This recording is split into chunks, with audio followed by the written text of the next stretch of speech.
Yeah, hello and welcome to this video. This is round 6, right? Round 6 of Tata Steel 2016. And it was a pretty good round. I will go through all of the games as usual. In fact, I think I could actually spend more time on those games if absolutely, yeah, everything would be covered, every detail and wrinkle. But I want to keep the videos at a reasonable length. So I think you will be well informed afterwards, even though the odd game could certainly treat it with more care. Okay, let's see. We have a game Kayakin Alyanov here, and let's see what happened here. It's started as a Catalan, and quite surprising. Kayakin usually an e4 guy, but he's probably so sick of the Berlin that he switched to d4 for that event, or let's say non-e4 in many games. Yeah, Check. Alyanov with a check here, going for Bogo style, and Kayakin plays knight d2. Surprising, yeah. We had an earlier game, Alyanov, I think it was Alyanov Tomaszewski, where we had the same position with Alyanov being white, and now he repeats it with black, but he does not play c5, even though he had absolutely nothing as white against it. Kind of interesting. He plays d5 now. Of course, that is also a move. In my book, in this position, I also had c5, as it is was more in line with the rest of the repertoire, as I did not go for any d5 based setup. Just in one case where I absolutely couldn't avoid it. Yeah, d5, of course, this makes some sense. Yeah, putting a pawn on d5 with this knight on d2 being not so active. Yeah, bishop g2, castles, knight f3, and b6. One of the lines that black can play here. The hanging pawn formation that we get here, in that hanging pawn formation, black is happy that the white knight is on d2, because there is no pressure on d5. Yeah, if it was on c3, I mean, besides the fact that right about here it would be hanging, but usually you want the knight on c3 to put some pressure on the center, and it is not so dangerous on d2. Black has a very active position here, actually. Takes, and here black is going for an IQP position. Yeah, this is not a bad IQP. The bishop on b7 is a little bit unusual, let's say. It's normally is out on g4 or f5, mostly on g4 in this IQP positions. But it's also not totally off on b7, as it sometimes helps to support a knight maybe to come here. Also important is white does not have proper control over d4. He tried to regroup his knight there, or his knights, yeah, to this kind of setup. And this is an interesting try. If black now takes on e2, then white has a good position after knight takes, pawn takes, bishop takes f6. Yeah, here at the end, white has the much better position. Yeah, this is still kind of tricky, but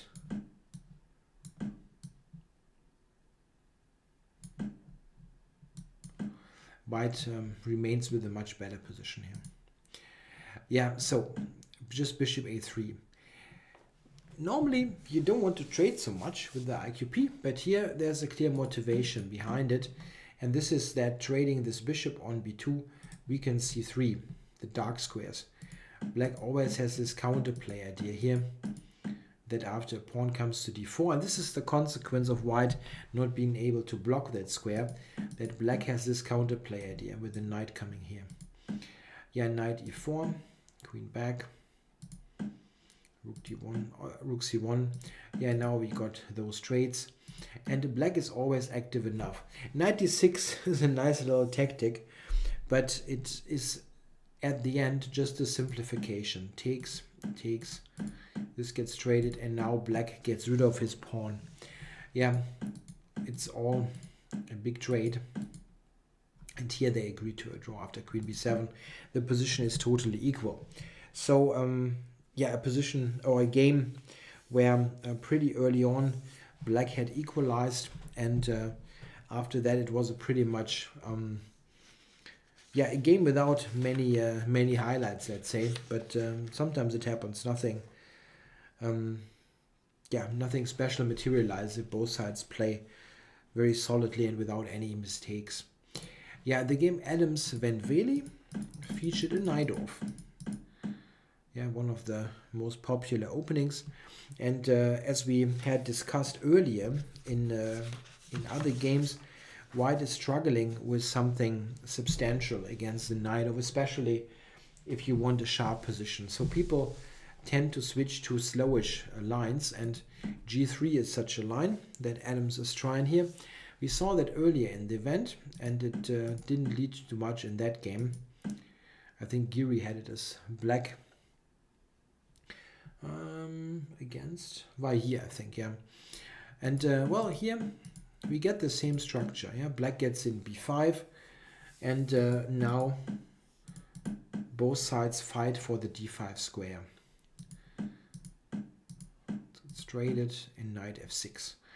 Yeah, typical Sicilian battle where yeah, White has this knight on d5, but he cannot maintain that piece. So some exchanges here, and now rook e1.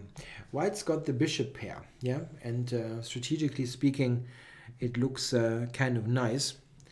Even though if black would now play something normal, a rook c8 or something, he's probably still round equal.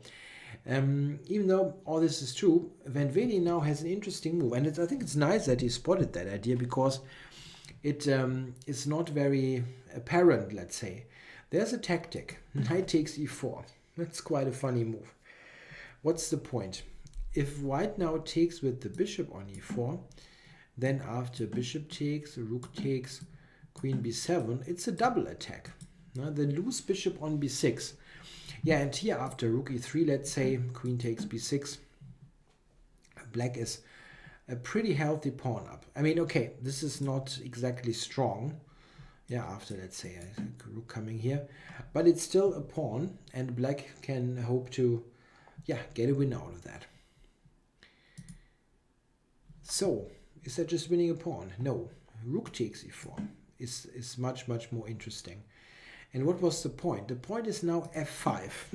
The rook is attacked and has to go to e3, after which black takes on g2. And now we see what happens with queen b7 and capturing. He gets the piece back. So king takes, check. Rook f3, sorry, it was a bit too quick. Rook f3, it's interesting. Now after queen takes, there is queen check and rook f5. And White gets the pawn back because of the hanging rook in the corner. So black even had this little intermezzo in g5. White had to go back out of that pin, and queen takes now. Now after the check, king g7, there is no rook takes f5. Yeah, he played this. After rook f5, queen a8. There's this little problem. Therefore, rook d1. So knight takes e4, Van Vele's little trick has netted him a pawn. However, black's king position here is very loose. Yeah, he had to move all those pawns forward, and he's not exactly strong with his king. So I think Adams' position is perfectly okay. He should always have enough counterplay as long as he keeps pieces on. And in the game, we can look at this rather quickly. White activated, put pressure on d6, and the thing is, it's very difficult for black to make any headway. So they shuffled around here and agreed to a draw here. Yeah, it doesn't look very fighting to just make a draw, but there's absolutely no way forward here. Yeah, black is having some pressure on f2, white is having pressure on d6, and black king is very weak. So you have a hard time to change the structure at all. And for black, if you want to do something with your pawn, you have to advance your pawns, and this makes the king even weaker. So it's a pretty logical draw, actually. Not a bad game. I mean, interesting point with knight takes e4 by Van Vele, but it ultimately led to a position that was yeah, not winnable, let's say. Even though you have a pawn, it's difficult to get anywhere substantial. Okay, next game I want to check is Ding Liren against Navarra. Ding is one of the co-leaders with +2 after he had beaten Kayakin in the round before. And let's see what he's doing against Navarra. Navarra is not having such a bad event. He had a pretty tough loss against Hu Yifan, but played all draws in the rest of the games. And he had this this winning opportunity against Giri. So it's yeah, he's slightly below what he could have done in this event. He should have at least 50%. Okay, we have a Fianchetto Grunfeld, and we'll see 65 again. They play. Yeah, this is the as often mentioned, the most solid way to do it, and difficult currently for White to show something. We've seen 2 games in this event with Queen to A4, and in both cases A6 was the reply, and White got nowhere. Carlsen tried it against Mamedyarov, for example, and had absolutely nothing. Yeah, Ding is going for the trade, the classical continuation, trying to get something in this symmetrical position. Yeah, Black played E6 here. This is believed to be the best continuation. Something like Knight C6 is less convincing. White has quite often chances to like take on C6, for example. Let's say something like this. White can often take and then play on those weak squares. Yeah, E6 is believed to be the best setup. And now they usually castle. The bishop G5 is also a move, after which Navarra played Queen to B6. Yeah, this has been seen before. It's not a completely new idea. However, after castles, nobody up to this point dared to take the pawn, which Navarra did. He just grabbed it. And this seems to be very, very risky. Yeah, the compensation that Ding now gets is enormous. There's Queen to D3, connecting rooks and allowing Rook B1. And also, of course, the knight was hanging, so this was the main thing. Yeah, Queen back to B6. This is pretty much forced. Rook B1, Queen A5. And now a very strong move by Ding. He played Queen to D2. Yeah, it's tactic coming up. Knight takes D5 is the threat. So if Black is playing some kind of non-move, let's say he plays Knight C6, then takes, Knight D5 is excellent. The queen is hanging, and after Queen D2, there's Knight E7 check, King H8, Bishop takes, and now C6 will be dropping. So Knight takes D5 is an important tactical trick. So Navarra has to take care of that and plays the move King H8. This is to make sure that after this, that there is no check. King is out of reach. Knight takes D5 therefore is prevented. Still, White has a fantastic compensation for this pawn and goes Knight B5. Had to take, Bishop takes. And now we see Knight C7 and Knight D6. White has a really scary initiative for his minimal material investment. Knight A6 and Knight D6. It looks very critical. King G8 was attacked on F7, Rook FC1, and now B6. There were not much in terms of alternatives. Yeah, and I think maybe around here we need to find an improvement. Ding has an excellent position, but what to do? How exactly to play it? Yeah, the computers are not entirely clear on what they think is best. One suggestion is A4, which makes some sense, just to attack that pawn chain. And the lines coming from that do look very good for White. We have to admit that. Bishop D7, for example, then A5. Let's say Bishop A4, E3, Knight D8. This could be an idea to to get some trades going, get rid of that knight. But White can actually jump to C8. Quite funny. Knight's on the opponent's back rank are always a funny sight. Yeah, I can continue with knight f6 maybe. Knight e7 check. And now white getting the pawn back. Yeah, knight to c6 is also interesting, but also taking. Yeah, white, it's a completely symmetrical pawn structure, but white has the far more active pieces. And this configuration is very, very annoying. Yeah, white certainly has good chances to get this to win, even though it is not a forced win or anything like that. But I think that what Ding Liren played e3, this is probably pretty much defanged by Navarro's reply, which is very strong. Knight to e4. This is the only move that gets black back into the game. It's really a good simplifying move. Yeah, bishop takes e4 was played. We have to look at the alternative. Knight takes e4. After knight takes e4, black is hacking off this knight. That's very important. And after takes, bishop takes, rook b8. The worst is definitely over for black. He will get in rook d8 with a tempo, and that knight will probably be activated on c5 in the future. White is still somewhat better here, but it's definitely far better than what could have happened to black, I guess.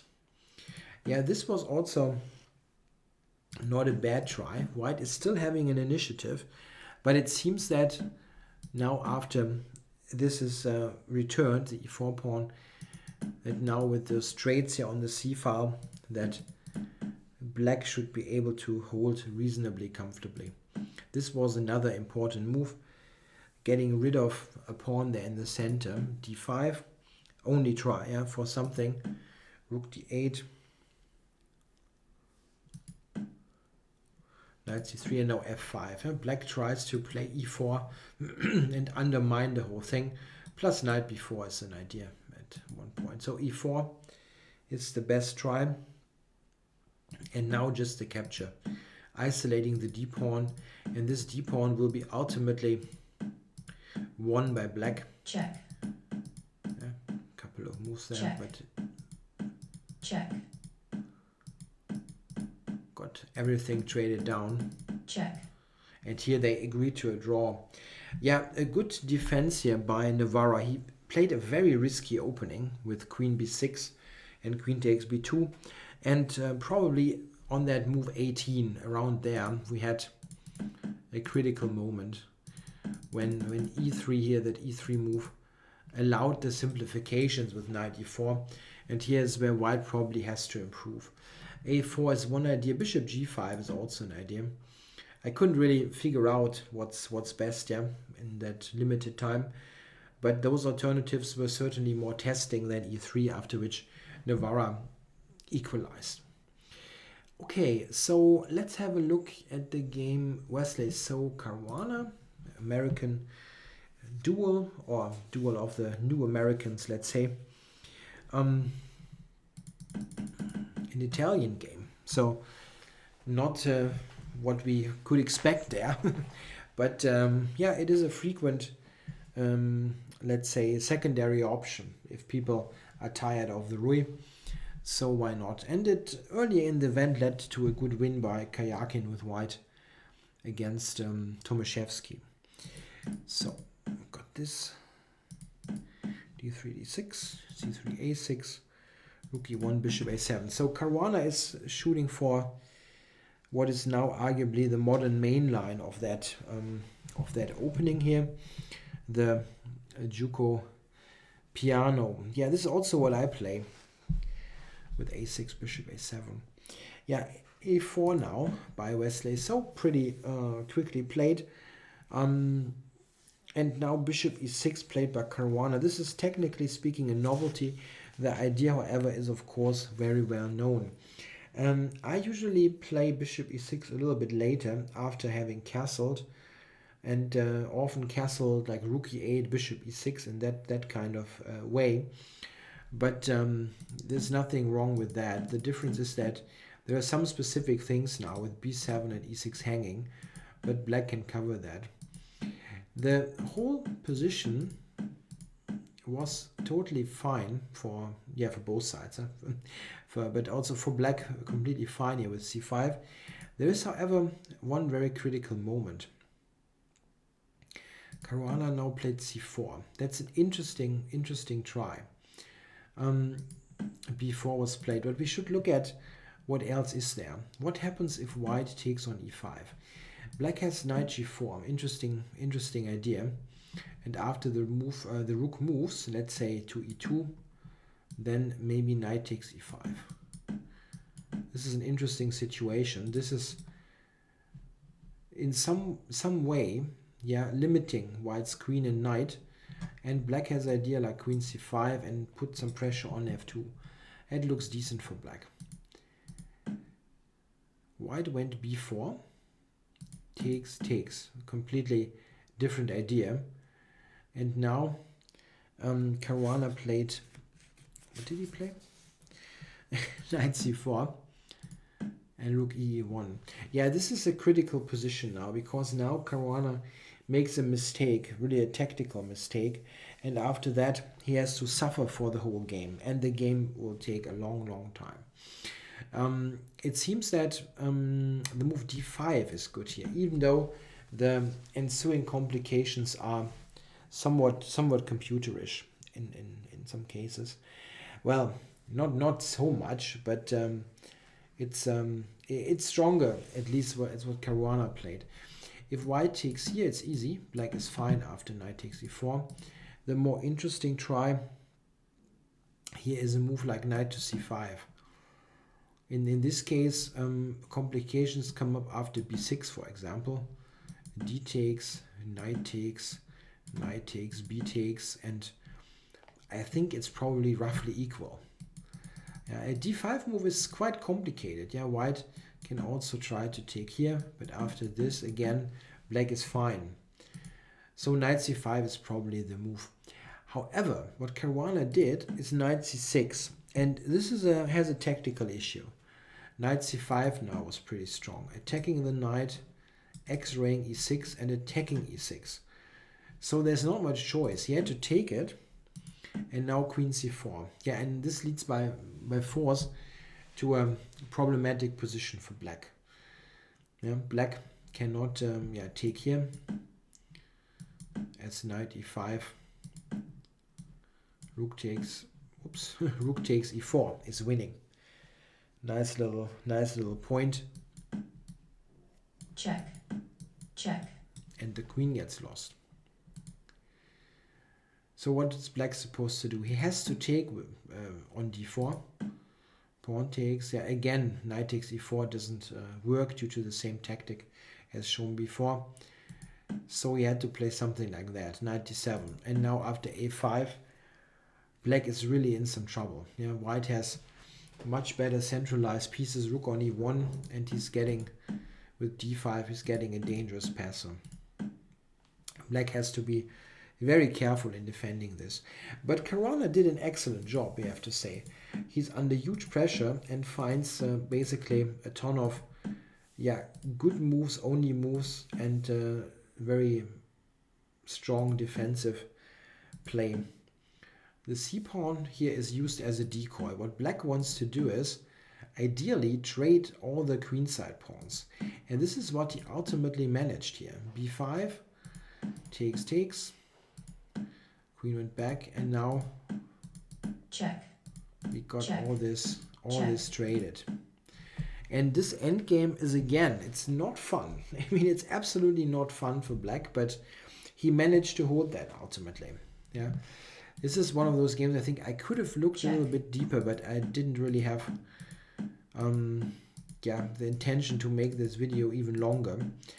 And it seems that there is no clear way to improve at any stage. They also tried the knight endgame, but here black ultimately held. Even that position. Check. We can, there are of course always little tricks. Here something like this can be held by this move. check, Yeah, it is a draw. It really is a draw. Check. They check, check, played on a little bit more actually. check, Doesn't even aware how long they tried. Now here they stopped on move 80. Yeah, so a little bit of a disappointment probably for Wesley. So he had pressure the whole game, and it felt like close to breaking down, but there was no clear moment where some improvement for So was apparent. So yeah, at the end a draw. They both have a good standing in this event, and yeah, cannot be blamed for fighting spirit. 80 moves is good stuff. So what next? Kind of losing track here. Yeah, let's go with Hu Yifan with white against Wai Yi. My notes are a complete mess here. Yeah, and for this game, let me load that. I mostly will look at the ending a little bit. We had an anti-Grunfeld. Yeah, Hu Yifan is very flexible in this event. She plays all kinds of openings that she does not usually play. It's mostly an e4 player, but here she has played knight f3 and all kinds of closed systems. But he also, it took some minutes here adjusting to the situation. So this is a line that I have played myself a little bit in the past, and I always felt that white has some chances for a slight pull, because yeah, classical values. Yeah, white has an extra pawn in the center, a little bit more space. It looks okay. Yeah, it was quite interesting here with f5 what he did, and we see that he has spent a huge amount of time early on here in this game, and some time trouble was looming. Yeah, now interesting play by Hu Yifan. She gives up the a2 pawn. Quite interesting. But as compensation, she has very good control here over e5 and ideas here with h4. So white has a definite initiative for the pawn. I don't want to look at this in much detail, as I said. Yeah, white is pushing here on the h file and centralizes her knight. It's a very nice position. Yeah, don't trade queens. Not so much because of the trade itself, but you don't want to get a pawn here. I mean, this is horrible because black gets a pawn to kick the knight out. So queens are kept on the board. And now bishop e4. Tough decision, yeah, to wreck the pawn structure like that, but it was probably a decision also influenced by the reduced time to simplify things a little bit. Yeah, rook h4 in 95. Here, yeah, rook h4 might be a little bit, might be questionable. Queen f6 was an idea here. Yeah, things are very, very tough after that. Something Check. like h6, king g8, rook f4, queen g5. This looks like black is in decent shape. This is hanging, this is hanging. Things are very complicated though. Even rook takes a5 is an idea here. Yeah, leading to quite crazy play. Takes, rook b5, check. And in this kind of position, white is all of a sudden coming from here. Yeah, the knight is pretty strong here. Yeah, it's a very, very difficult position. But he went for knight d5. He was down to 2 minutes. Queen d2, and now we've got the queens traded. Yeah, this endgame that we get is probably around equal. Yeah, white is getting the pawn back, and the black pawn structure is compromised, but the counterplay for black here with the active rook and possibility sometimes against b2 should compensate for that a bit. There is, however, one moment, and it's here when he goes for c5, and this is a very aggressive active move, and it was played with 30 seconds on the clock or something like that, so we shouldn't be too critical there. but I feel like this is playing with fire a little bit. Yeah? Black's pawn structure is worsened again. He is doing that for activity, of course. It wasn't just some random move, but it gets very critical. Hu Yifan played this now, knight f3. It seems to be that the capture could be an improvement. It's complicated though, of course. Knight e4, Check. king d3,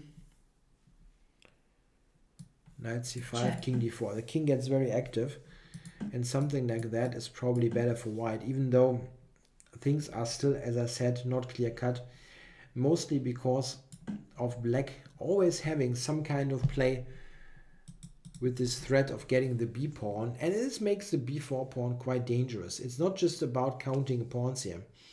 Yeah, something like rook g5, Check. let's say king h7. There's no clear-cut way for white forward. You have to take care of that pawn. Okay, she played knight f3, and now rook a1 was played. The computer gives rook b1 with an interesting little point. The point is that after this takes, there's a strong move knight g4. Typical computerish play with black Check. all of a sudden having this and equalizing. Yeah, but no one plays that with 30 seconds on the clock. Rook a1 also looks fairly logical. She now took Check. knight e4 check, king c2. Yeah, and now Vailly probably had to take on c5 with the knight. That position seems better for white, but things are not totally clear. Like this, for example. And now rook e1 trying to go for counterplay again with the b pawn. Something like, let's say, b3. Check, Check. king d1 and rook b2 is not entirely clear. Yeah, white looks good with the structure, but that b pawn is dangerous. King is, however, near it. I'm not entirely sure. This is what he had to do, at least with black. What he did, rook a5, this is getting close to the edge of being lost due to this strong reply. There's this knight e6 idea, which makes rook c5 Check. unplayable after king d3. Hangs and knight e6. Yeah, so knight c5 had to be played. And here now is a tough decision, really tough decision. And yeah, white also was down to very little time by now.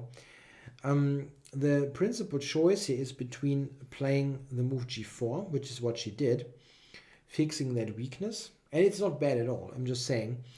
This is the first principal choice. The second one is knight to b3, which forces the knight trade. This is just a very good endgame for white. Yeah, we have to be perfectly clear there. That is probably getting lost, and white has the far better structure. Definitely worth considering. But the move g4 was not bad at all. Knight e4. And now knight f5 check. That does not spoil the win, even though f3 was probably easier. f3, knight back, and king b3 looks excellent. White structure is very good. This pawn is going to fall. Black has no counterplay. That looks like a win. Still some work, but it should win. Check. Okay, knight f5 check. And now it's move 40. So the final move that Vailly has to play quickly. King f7 now seems to be better than king f6, which is very tough to spot. Yeah, this is what the engine is giving. Check. Oops. Check. Check. King here. Sorry. King g6. I'm sorry. Yeah, and the funny thing is that rook e7, rook c5 check isn't that great, Check. actually, because this is both falling. So rook h6 Check. is better. Now back, and now f3. And again, white is close to winning, but black is fighting. After king f6, things are even worse. because after f3, knight c5, Check. rook h6, yeah, black basically, yeah, is condemned to step forward. Yeah, rook f7, king f7 also didn't help. So king e5, and that pawn was falling. Rook a1, Check. check, and rook h5. Quite logical, yeah, getting to the g5 pawn. Check. b3 check, king c3, king c6. Yeah, and here we have a moment where white now could have won the game pretty clearly. Yeah, it's one of the clearer options. What she did probably also, yeah, I don't know. I'm not sure actually. This does win. Check. This is, I'm pretty clear about that. This does win. Yeah, black has to go to b5. Anything else, let's say king to d6, we just take this and we are happy. Yeah, there is no counterplay here is the Check. thing. Something like that is the end of any hopes. Yeah, white has this threat and black is not getting any play because he doesn't get the pawn. This is the thing. Black has to get the pawn on b2 to get counterplay, and this is not happening here. So the king had to go to b5, something like that. Doesn't help. Okay, king to b5. Oops, I'm sorry. Check. King to b5, and what's the point now? This is the point. With knight d3, white is forcing the knight trade, and that makes things quite simple. Takes, this is hanging, king b4. Yeah, now just one more moment. If white takes now, then Check. all of a sudden things turn around completely. Yeah, the b pawn is super dangerous. What white has to do is to play rook to h2. Just cover the second rank and then go up and use the pawns. This should be pretty simple win. Okay, rook g5, however, was played. And after that, I'm not clear, I'm absolutely not sure if white can still win this game. King b5. And here was the final opportunity to try, even though this is entails some risk. The engine gives knight to f4, and I'm absolutely not sure what this leads to. Something like rook c1 Check. is critical. Check. Yeah, white has to go up there to try to win. And now knight a4. And this is the kind of variation, if you Check. see that beforehand, you feel like, okay, maybe I'm winning, but maybe I'm also losing. Yeah, because if that pawn drops, this is pretty quick. So absolutely unsure what happens here. Engines like white, but I mean, not like +5 or something, just plus 0.8, but what to make of that assessment. Yeah? I'm very unsure here if this is a real winning opportunity or not. Can only be, I think, determined if you look at this with much more time on your hands. What she did ultimately was to just Check. take the knight and get to this Check. endgame. And this is a draw. I mean, it looks great. You have 3 pawns for the exchange, but the pawns Check. simply Check. drop. Yeah, you don't get to do much with them. Yeah, white is Check, also check. not in any danger, of course. Check. Check. She got the b Check. pawn, and yeah, here a draw was agreed. So ultimately a disappointment, I think, for the former women world champion. She had a very good game and had clear winning chances there. Probably had a win in 1 or 2 situations that were pretty straightforward, even though it was never something trivial, something easy that you would say, okay, wow, she has to see that. It was tricky. It was really tricky. Okay, next game is Giri Mamedyarov. Let's go there. Got a Catalan. Yeah, no e4 here as well. Check. And this line here by Mamedyarov, this is not very common, but has caught some momentum in recent, let's say 2-3 years. Bishop e7 is the more usual move, but bishop d6 has some interesting ideas. Black quite often wants to play like c6, knight d7, and a quick e5. Giri's setup against it is actually interesting. I've never seen this early b3 here, but it kind of fits into White's plans. Yeah, here Mamedyarov now goes for a structural change that I think is strategically quite risky. He took on c4. Yeah, there were alternatives like b6, for example. But okay, he took and played c5. The problem with this is that after e3, what Giri played, it's very difficult for black to get his queen side developed. That bishop on c8 and the rook then. It's diagonal is open. You have a hard time to get this organized. An important point is that after c takes, White did not take with the pawn. After pawn takes, black is fine. But of course took with the knight. Yeah, that pawn here, that weakish looking pawn, it's no problem at all. Far more interesting is that the diagonal is open. And black now is pretty much forced to play a6, as knight b5 is annoying. So a6, rook c1. This is really supporting the c pawn. Good move. And now rook d8 was played. Yeah, and now after knight b3, you have to answer some questions with black. What about bishop a5? What about pawn to c5? Yeah, here it seems that Mamedyarov probably should have played bishop to e5, leading to interesting play. Yeah, there are a couple of options there. Bishop a5, for example. Black can go b6. And after bishop a8, bishop to a1. really weird stuff. Yeah, black's position seems to be okay. An alternative for white is here to simply sacrifice a pawn. That's possible. Bishop c3, for example. Yeah, queen takes and queen b2. Black definitely has to be very precise in defending this, because white still has the far better bishop and the queen side has trouble developing. This is probably what Mamedyarov should have gone for, bishop e5, I guess.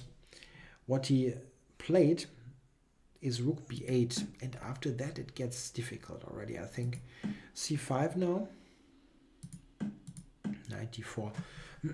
And this position I absolutely dislike for black. I'm not quite sure how he's going to untangle there. One issue is that any b-pawn move is always answered by knight c6. And knight c6, or what happened in the game, pawn c6. Yeah, he tried b6. I don't know what he should do. I mean, white has very easy further moves. Yeah, knight can sometimes go here and here, or knight to a4. I mean, white's play is pretty simple, and even got some choice, while black is defending there.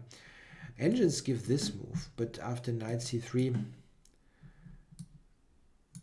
knight f6, and something like knight takes, pawn takes, and c6, white is also a lot better. Yeah, that's simply not a good position, I believe. Yeah, this was tried, and now c6. Yeah, that pawn is enormous there. Knight f8.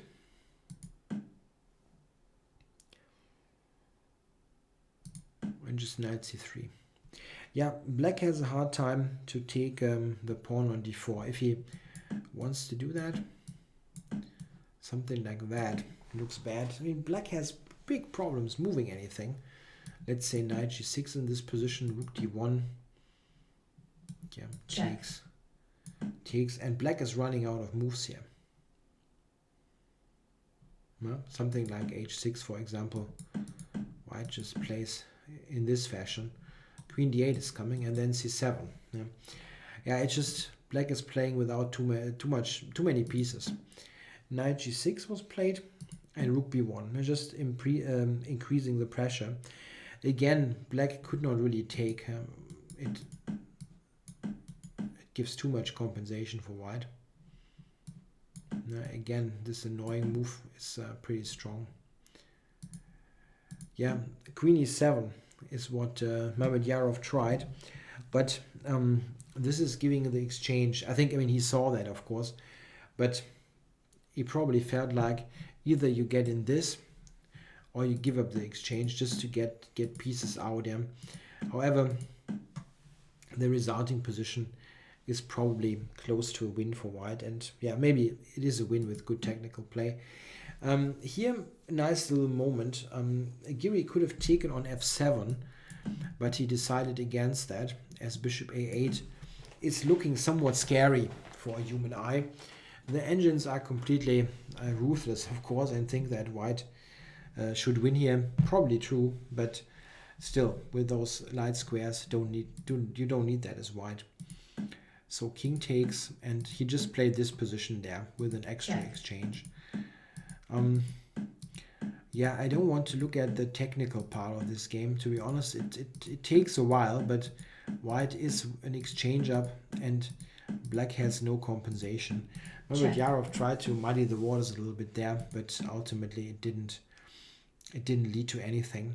Here Giri already could have traded queens, which he didn't. Something like this. And rook e1 is pretty convincing. But there were many ways to win this game. And he found one that was clear enough, let's say. Yeah, here bishop d2, for example, also was winning, and a bit quicker maybe than what he did. Oh, he did that, sorry. There was one moment here. This wasn't really necessary, but it ultimately leads to a piece up position. That should win. Yeah. Fast forwarding here, all those moves. Check.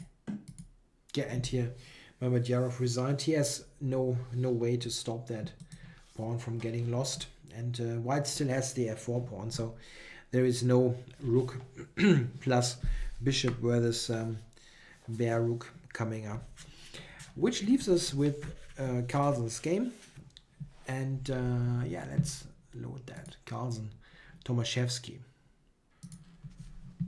Okay, so what did we have in this game? Yes, a London system. Yeah, what a thriller. Yeah, actually the game got interesting, so don't stop the video just yet. Yeah, Carlsen is even in tournament chess going for the London system now and then. And yeah, we'll see what happens. Tomaszewski goes b6 and yeah, plays reasonably quickly in the opening. He doesn't seem to be totally surprised. But starting around here, I have some, I don't know. Okay, he plays knight c6, which is, of course, it cannot be bad, yeah. But I'm not a huge fan of that setup. If you start like that, I really feel like black should go for some kind of d6 based setup.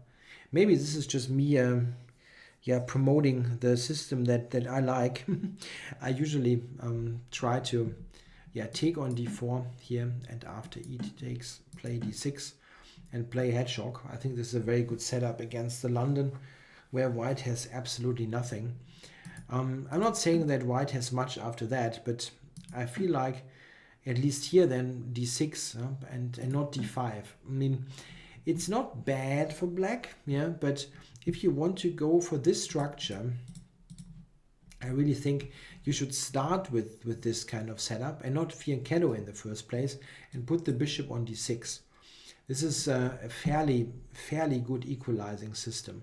And here black has fianchettoed, which is not strictly necessary, and he takes two moves for bishop d6. The position is, of course, yeah, quiet and slowish. So it's not that this is a dramatic thing, but yeah, I feel white has gotten a little bit more than was necessary. Yeah, Carlsen now plays the move rook f2 e1, which is just a waiting move, asking black what he wants to do. Interesting is to check the captures now. If black takes here and here, this seems to lead to a pretty decent position for white. The thing is that after knight takes, pawn takes, white's structure is not looking pretty, but this bishop will stay bad for quite a while. So an interesting position. that Carlsen probably was very satisfied with if he would have gotten it. Yeah, black also can take on f4, but not take on d4. It's also possible. Takes rook c8, after which probably something like queen e3 is a decent move. This is not a boring position. Yeah, white has ideas, yeah, with knight e5 coming and so on. Yeah, Tomaszewski played knight to e7 after a long thought and regrouped the knight to g6. And now Carlsen's solution is very interesting, very unconventional, I think. Yeah, he took that knight.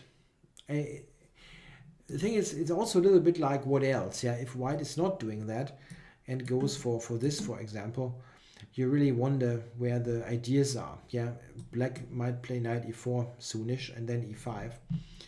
So this is maybe a case of you have to do it to get some kind of tension. What is the tension here actually? Takes, and now this was the idea. White gets a pretty good knight on e5. And this is also a point with this pawn structure. Normally, black is quite happy with this, yeah, because that double pawn is helping, yeah, to get some control near the center, and at least you don't mind it so much.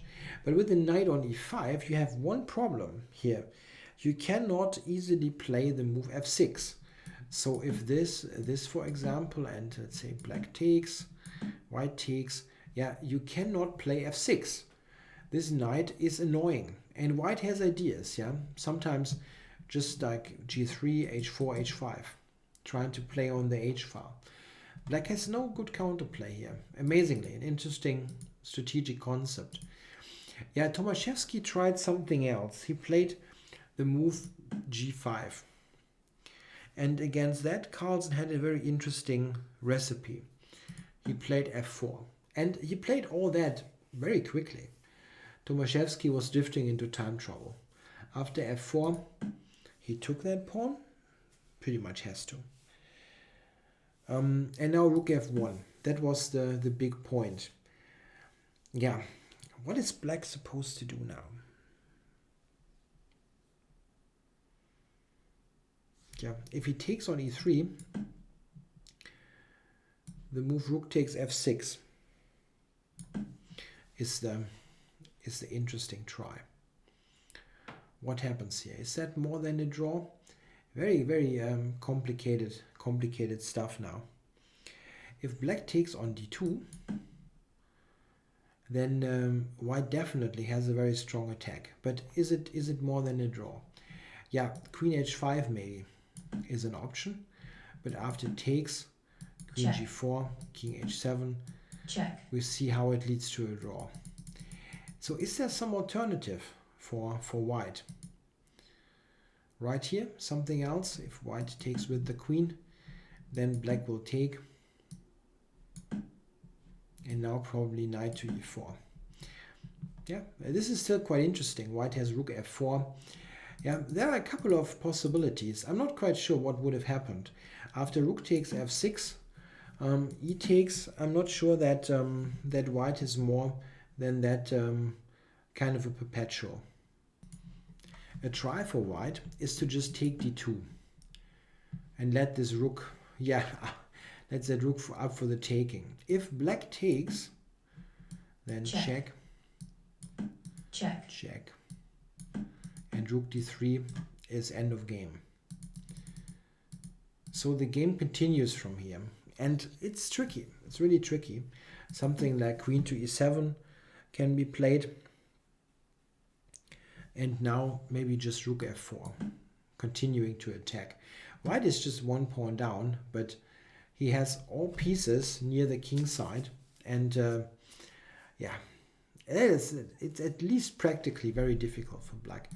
Not quite sure what would have happened, but e takes takes on e3 was a very principled decision. Tomaszewski played knight to d7, and now after queen h5 went for knight f6. Yeah, you couldn't really take on e5. This is just too simple, and white gets a strong attack without any material deficits. So knight f6 is right. I think the problem comes here.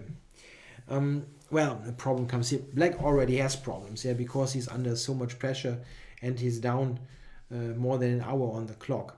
But it's clear that the next move is costing Tomaszewski the game. Let's put it like that. He here, I think, had to take on d4. Yeah, take here first, and then the move knight e4 that he went for in the game.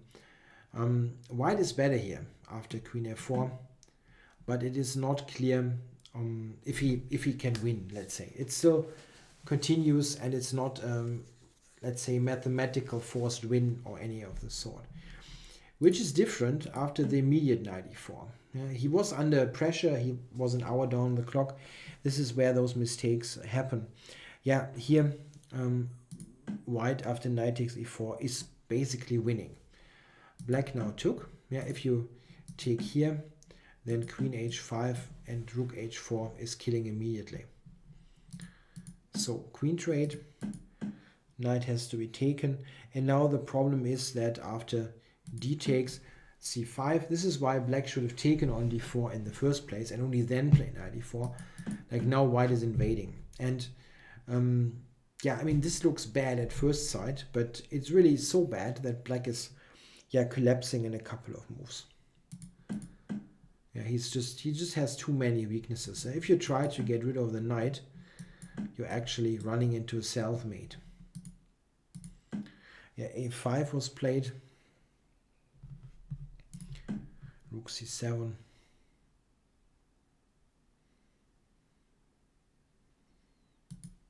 a4 just takes.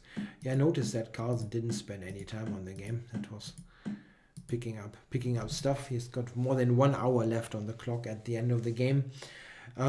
Yeah, pretty convincing win here for the world champion with very interesting play. I think that was very interestingly played. That idea here with bishop g6 and then establishing the knight was very nice, and this was a very creative way of drumming up an attack. The critical move was probably really to take on e3, but it takes wow, you have to be very principled person to do that, especially with little time on the clock. But the way it was played, it was very smooth sailing for the world champion, and probably not very difficult ultimately. So Carlsen with the second win in a row. I mean, in last year's event, he had a couple of draws, then lost a game, and then all of a sudden won 6 games in a row. This time he started with 4 draws and now won 2 games. So he joins the leaders of the whole event, which is Ding Liren is having 2 wins, no losses. Caruana is on +2, and now Carlsen as well. I hope I'm not forgetting anybody. No, I don't think so. I think this is right. We have those 3 players with +2. Yeah, Hu Yifan was very close to joining them. Yeah, she had a winning chance against Vahir, and she also had winning chances against Caruana. Yeah? She is certainly probably the biggest story of the event so far, I guess. Having no problems at all, actually playing for wins or getting near wins in many games. Okay, I hope you enjoyed the coverage of round 6. I'll be back tomorrow or maybe on Sunday morning my time with coverage of round 7. Thanks for watching.